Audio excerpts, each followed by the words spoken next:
अस्सलाम वालेकुम। मेरा नाम मोहम्मद अली है और आप देख रहे हैं get your manufacturing success with Mohammad Ali. CNC lathe की मैनुअल प्रोग्रामिंग के ट्यूटोरियल्स के साथ खुशामदीद। और ये वीडियो मैं काफ़ी मंथ के बाद अपलोड कर रहा हूँ। तो जो आज का हमारा टॉपिक है कि आप किस तरीके से मैनुअल प्रोग्राम बना सकते हैं इंटरनल टर्निंग के लिए। ठीक है, तो इस वक्त स्क्रीन पे आप देख सकते हैं एक ऑटोकैड फाइल मैंने ओपन की हुई है जिसमें हमारे पास जो एक्चुअल जॉब है उसका डायमीटर 100 है और 60 की लेंथ है। और हम ये कंसीडर कर रहे हैं इस ट्यूटोरियल के अंदर के 15 का जो बोर है वो थ्रू हुआ हुआ है, यानी अगर आप इसको प्रैक्टिकली परफॉर्म करेंगे तो आप ड्रिल करके जो है वो 15 का डाया बना लेंगे। एक्चुअल जो हमारी टर्निंग प्रोफाइल है वो बेसिकली ये है, यहाँ पर आप सेक्शनिंग में देख सकते हैं।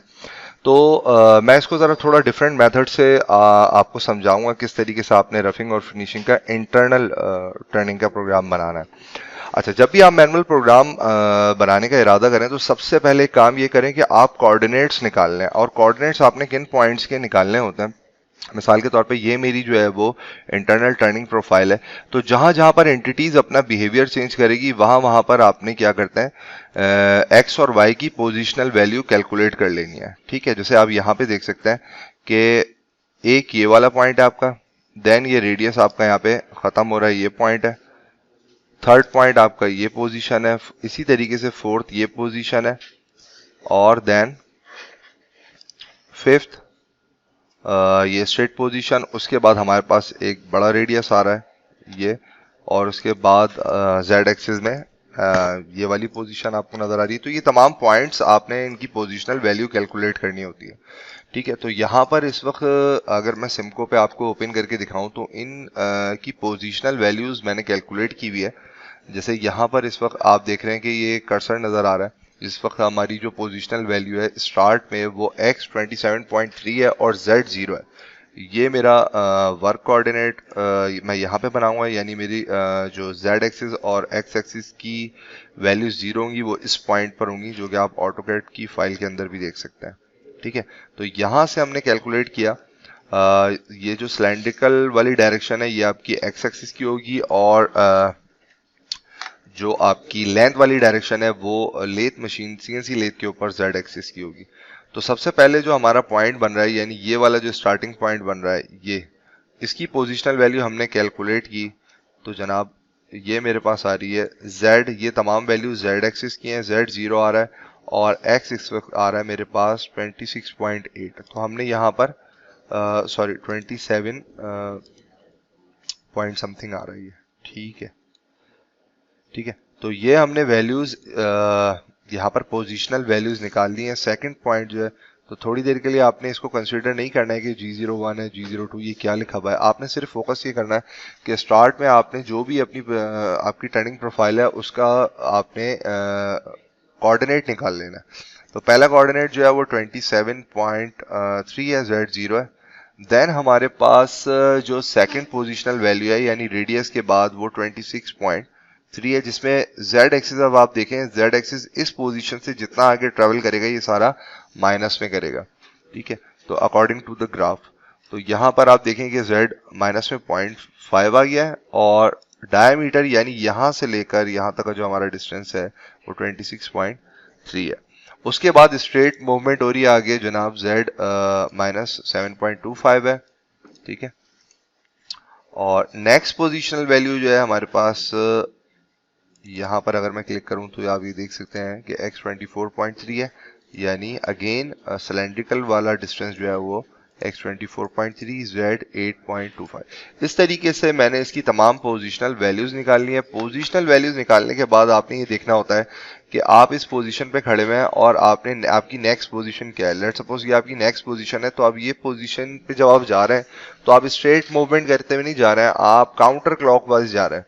ठीक है, तो काउंटर क्लॉकवाइज जब भी आप मूव करते हुए जाएंगे तो आपने G02 का कोड लगाना है, और साथ में अब हमने यहाँ पे x और z के कोऑर्डिनेट्स के साथ रेडियस देना है। ठीक है, तो जहां पर भी स्ट्रेट मूवमेंट के अलावा रेडियस आएगा वहां पर हमने क्या करना है, इसी तरीके से G02 या G03 लगाना है। अब नेक्स्ट मूवमेंट जो है अगर आप वो यहां से देखें, ठीक है, तो ये जनाब हमारी इस पॉइंट से अगेन हम जो है वो G02 के साथ मूव करते हुए आ रहे हैं 12.5 की पोजीशन पर, और Z में -13.25, और रेडियस जो है वो आपका अच्छा, इसमें रेडियस थोड़ा सा मुझे गड़बड़ लग रहा है, ठीक है। तो यहाँ पे हम आके देख लेते हैं जनाब, रेडियस आपका ये वाला जो रेडियस है ये R10 का लग जाएगा। अच्छा, जब आप सारे कोऑर्डिनेट निकाल लेते हैं तो एक्चुअल में आप इस प्रोग्राम पैटर्न को फॉलो करते हैं, जिसमें पहला जो आपके पास यहाँ पे वैल्यूज आ रही हैं, ये आप ओ के साथ कोई भी 4 न्यूमेरिकल डिजिट मेंशन कर सकते हैं, ठीक है। ये आपने मेंशन करने की जरूरत नहीं है ब्रैकेट के अंदर, ठीक है। इसको फिलहाल मैं डिलीट कर देता हूँ। उसके बाद बेसिक हेडर के अंदर जो इन्फॉर्मेशन आ रही है वो G21 यानी मैट्रिक डाटा इनपुट, जो भी वैल्यूज आ रही हैं वो मिलीमीटर में रीड की जाएंगी। देन हमारे पास G28 यानी return to the reference point, अगर आपकी प्रोग्राम चलने से पहले X और Z स्लाइड कहीं मिड में कहीं रुकी हुई है तो पहले वो होम पोजीशन पे जाएं, उसके बाद जो है वो प्रोग्राम के स्टार्ट होने के साथ अपने स्टार्ट पॉइंट पे ट्रैवल करके आए। नेक्स्ट जो है हमारे पास यहाँ पर इस वक्त M06 है, यानी टूल चेंज, जो अगर टरेट वाली मशीन है तो आप यहाँ पर, उसमें हमें पता है कि हम मल्टीपल टूल लगा सकते हैं, तो आपने जो चौथे पोजीशन के अंदर जो टूल क्लेम करना है वो लगाना है, और उसकी ऑफसेट वैल्यू भी आपने 04 के साथ मशीन में ही डिफाइन करनी है। देन ये स्पेंडल स्पीड ऑन हो जाए, उसके बाद G54 रीड करे, यानी वर्क कोऑर्डिनेट जहां भी आपने बनाया हुआ है, आप मशीन में जॉब लगाने के बाद उसको डिफाइन करेंगे मशीन को, और उसके साथ जो यहाँ पे X और Z की वैल्यू आती है वो बेसिकली डिफाइन ये कर रही होती है कि आपका स्टॉक कितना है, ठीक है। तो ये अभी मैं प्रोग्राम में आपको दिखा देता हूँ। M08 जो है वो आपकी कूलेंट ऑन की कमांड है। ये वो पैटर्न है जो आपने फॉलो करना है। G71 का U और R के साथ आता है। तो पहला जो U है वो डिफाइन कर रहा होता है डेप्थ ऑफ कट को, और R की वैल्यू डिफाइन कर रही होती है कि कट लेने के बाद जो है आपके टूल ने रिट्रैक्ट कितना करना है। सेकेंड लाइन के अंदर अगर आप गौर से देखें तो G71 के साथ अगेन P और Q आता है। P बेसिकली आपको बताता है कि सीक्वेंस स्टार्ट कहाँ से हो रही है, और क्यों बताता है कि सीक्वेंस एंड कहाँ से हो रही है। ये अभी मैं आपको इस वाले प्रोग्राम में डिफाइन कर दूंगा। अच्छा, उसके साथ ही जो अलाउंसेस आप नॉर्मली आप रफिंग करते हैं तो जाहिर सी बात है आप एक्स एक्सिस और जेड एक्सिस में अलाउंस छोड़ते हैं, तो उसके बाद आपने यू और डब्ल्यू की वैल्यू डिफाइन करनी होती है। यू के साथ आप जो भी वैल्यू डिफाइन करेंगे उतना स्टॉक जो है वो मशीन आपके पार्ट की प्रोफाइल के ऊपर ड्रॉप कर देगी, और इसी तरीके से डब्ल्यू के साथ जो भी वैल्यू होगी वो जेड एक्सिस के अलाउंस के लिए जो है वो मशीन रीड करेगी, और एफ के साथ जो भी वैल्यू होगी वो फीट पर रेवोल्यूशन काउंट होगा, ठीक है। अच्छा, इसमें आपने बस जब भी आप इंटरनल टर्निंग करें तो आपने एक चीज का ख्याल रखना होता है कि आप जो एक्स एक्सिस की वैल्यू डिफाइन करें ये हमेशा माइनस में आएगी, ठीक है। आउटर टर्निंग अगर आप कर रहे हैं तो वो पॉजिटिव आएगी, और अगर आप इंटरनल टर्निंग कर रहे हैं तो वो हमेशा नेगेटिव में आएगी, ठीक है।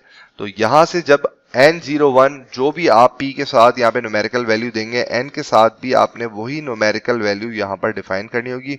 उसके बाद आपकी ये तमाम पोजिशनल वैल्यूज N01 के बाद आ जाएंगी, और जिस ब्लॉक के साथ लेट सपोज यहाँ पर आपकी वैल्यू खत्म हो रही है तो यहाँ पर आपने स्टार्टिंग में N02 मेंशन करना है, ठीक है।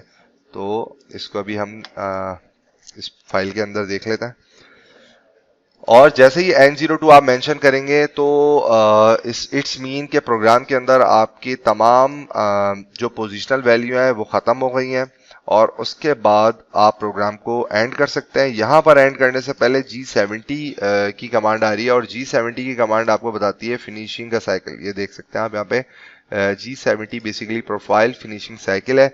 इसका मतलब ये होगा कि जो भी आपने स्टॉक छोड़ा हुआ होगा पहले ये स्टेप में कटिंग करेगा, और लास्ट में जब आपकी मशीन ये लाइन रीड करेगी तो ये N01 और N02 के दरमियान जो भी पोजिशनल वैल्यू आपकी प्रोफाइल को डिफाइन कर रही होंगी उस प्रोफाइल पे आपका टूल चल जाएगा, और जो रूफिंग का अलाउंस है वो भी ड्रॉप हो जाएगा। G28 एज यूजुअल जो है वो आपकी एक्स एक्सिस और जेड एक्सिस की होम पोजिशनिंग है। M09 जो है वो आपका coolant off, then spindle off M05 के साथ, और एट लास्ट M30 जो है वो एंड ऑफ प्रोग्राम, ठीक है। तो हम इसको यहाँ पर देखते हैं, ठीक है। तो यहाँ पर देखें हमारे पास, अब मैं दिखाता हूँ कि हमने क्या क्या वैल्यूज डिफाइन की हुई है।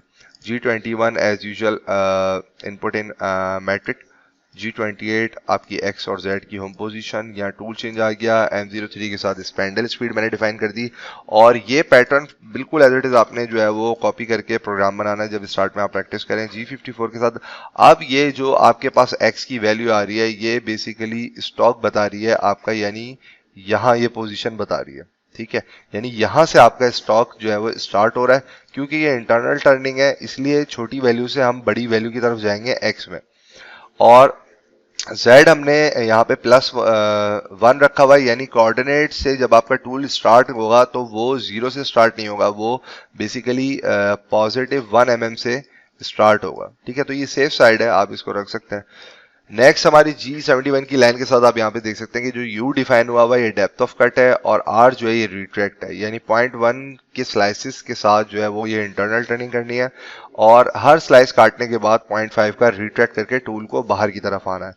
और इसी तरीके से यहाँ पे मैंने P के साथ आप कोई भी न्यूमेरिकल वैल्यूज डिफाइन कर सकते हैं, मैंने P01 रखा है और Q02, ठीक है। इसी तरीके से आप देख सकते हैं कि ये N01 है जहां से मेरी प्रोफाइल के कोऑर्डिनेट स्टार्ट हो रहे हैं और N02 पर मेरे प्रोफाइल के कोऑर्डिनेट जो है वो एंड हो रहे हैं, ठीक है। तो ये सेम होने चाहिए, यानी जो आपने P01 में डिफाइन किया वही N01 में, और जो Q के साथ आपने वैल्यू डिफाइन किया वही आपने N के साथ आपने डिफाइन करनी है। इट्स मीन प्रोग्राम को पता चल जाएगा कि 01 और 02 के दरमियान जो है वो आपके पार्ट की प्रोफाइल पोजिशनल वैल्यूज है, ठीक है। U जो यहाँ पर आ रहा है सेकेंड लाइन में जो U आएगा वो बेसिकली आपका X एक्सिस का अलाउंस शो करेगा, जो कि इस वक्त इंटरनल टर्निंग है तो हम माइनस में देंगे, ठीक है। अगर एक्सटर्नल टर्निंग होगी या आउटर टर्निंग होगी तो ये पॉजिटिव ही रहेगा। और ये Z एक्सिस का मैंने दोनों का सेम रखा है, तो इसको मैं प्ले करके आपको दिखाता हूँ। सिमको अगर आपके पास नहीं है तो आप इसे डाउनलोड कर लीजिए, इजीली मिल जाएगा। तो आप इस पे जो भी मैनुअल प्रोग्राम बनाएंगे उसे सिमुलेट करके देख सकते हैं। तो यहाँ से मैं इसको सिमुलेट करके देखता हूँ। तो ये पॉइंट जो है वो बेसिकली मेरे पार्ट की पोजीशन बता रहा है, वो सॉरी टूल की पोजीशन बता रहा है। ये 0.1 का कट लगा, देन ये 0.5 रिटर्न बैक हुआ है और इसी तरीके से ये पूरी प्रोफाइल जो है वो कवर करेगा, ये देख सकते हैं आप, ठीक है। यानी ये डिस्टेंस 0.5 का है और ये मेरी एक्चुअल प्रोफाइल से 0.1x और Z एक्सिस में पीछे हट के चलता रहेगा। ये फाइल जो है वो इसको नोटपैड में कन्वर्ट करके मैं शेयर कर दूंगा, ये डिस्क्रिप्शन में आपको मिल जाएगी, ठीक है। इस तरीके से ये इसने कंप्लीट रफिंग कर ली और आखिरी लाइन जब ये रीड करेगा तो इसने फिनिशिंग भी परफॉर्म कर दिया है, ठीक है। तो सिमको पे अगर आपने सॉलिड मोड में देखना हो तो आप क्या करेंगे, सॉलिड एनिमेशन में जाएंगे, ठीक है। यहाँ पर मैं कुछ चीजें डिफाइन कर चुका हूँ, बल्कि ये रीसेट हो गई, मैं अगेन डिफाइन कर देता हूँ। टूल सेटअप में जाके सबसे पहले, ठीक है, यहाँ पर मैंने टूल की टाइप आप सेलेक्ट कर सकते हैं, ठीक है। और जो भी इसकी लेंथ होगी वो आप डिफाइन कर सकते हैं और अपने आपके टूल इंसर्ट का जो एज है उसका रेडियस भी डिफाइन कर सकते हैं, ठीक है। अच्छा, यहाँ पर मैं अगेन आपको दिखा देता हूँ। यहाँ पर टूल सेटअप में आप जाएंगे तो यहाँ पर मजीद आप डिटेल डिफाइन कर सकते हैं। अच्छा, ये बेसिकली जो आपके पास 9 पोजिशनल वैल्यूज आ रही हैं, पोजीशंस आ रही हैं सॉरी, ये बताएंगी कि आपकी इंसर्ट का कटिंग एज कौन सा है, ठीक है। तो इस वक्त ये जो पिक्चर बनी हुई है ये बेसिकली ये वाला जो पॉइंट है ये मेरा कटिंग का है, तो ये फेवरेबल नहीं है, तो मैंने इसको टॉप लेफ्ट जो है वो सेलेक्ट किया है। तो इसमें कटिंग पॉइंट मेरा यहाँ पर आ जाएगा, ठीक है। ये आप इंसर्ट में देख सकते हैं। कॉर्नर रेडियस आपने डिफाइन कर दिया है, क्लियरेंस एंगल, जो भी आपकी इंसर्ट की डिटेल है वो आप यहाँ पे पुट कर सकते हैं, ओके। और इसको यहाँ पे हम असाइन कर देंगे, ठीक है।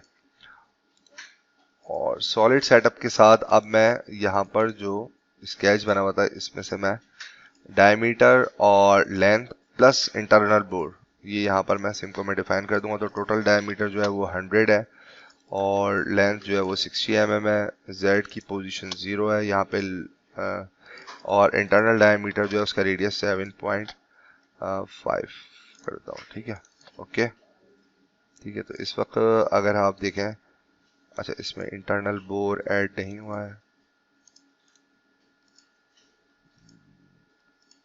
ठीक है, ओके, इसको अगेन डिफाइन कर लेते हैं।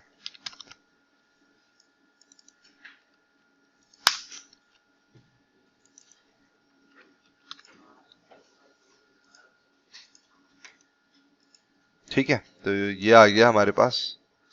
और आई थिंक ये रेडियस में वैल्यू पिक कर रहा है, तो मैं उसको देख लेता हूँ। ठीक हो गया। ठीक है, तो हमने दो चीजें डिफाइन की हैं यहाँ पर। अगर आप सॉलिड एनिमेशन में जाएं सिमको की 5.0 या 8.0 या इसके अलावा कोई भी वर्जन है, तो आप टूल सेटअप में आएंगे, बैक प्लॉट के अंदर ये सारे ऑप्शंस आपको मिल जाएंगे। यहाँ पर आप टूल की एडिट डेफिनेशन में जाएंगे और टूल की टाइप, यूनिट और जो भी फर्दर स्पेसिफिकेशन है वो डिफाइन कर देंगे। उसके बाद क्लिक ऑन ओके, और सॉलिड सेटअप में जाके आप अपने वर्क पीस की यहाँ पर स्पेसिफिकेशन पुट कर देंगे। ठीक है, तो ये मैंने सारी रेडियसेस में मेंशन की है। इन्होंने मेंशन यहाँ पे डायमीटर किया हुआ है, लेकिन ये रेडियस काउंट करेगा। ठीक है, तो जनाब यहाँ पर अच्छा, इसमें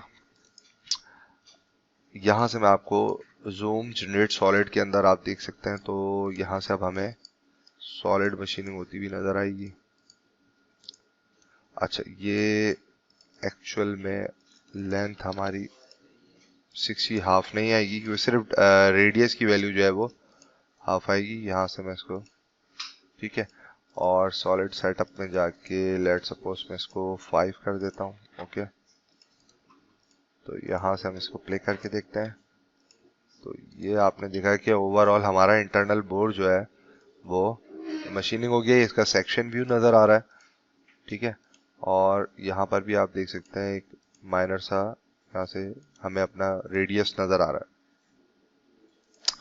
ठीक है, तो इसको प्रैक्टिस कीजिए और अपने कमेंट्स से जो भी आपके चैलेंजेस आ रहे हैं प्रोग्रामिंग में वो, या मैन्युफैक्चरिंग के किसी भी हवाले से, तो वो आप मुझे बताएं। मैं इंशाल्लाह उस पर प्रॉपर वीडियो बनाऊंगा। लास्ट 7-8 मंथ से बिल्कुल भी टाइम नहीं मिल रहा था, तो इसलिए मैं कोई नया ट्यूटोरियल अपडेट नहीं कर रहा था। तो अब आप अपनी जो भी क्यूरीज होंगी वो बताएंगे, उनको मैं टाइमली इंशाल्लाह वीडियो लेक्चर के जरिए कवर करूंगा। तो इस वीडियो को यहीं तक रखते हैं। नेक्स्ट वीडियो में इंशाल्लाह आपसे मुलाकात होगी। अस्सलाम वालेकुम।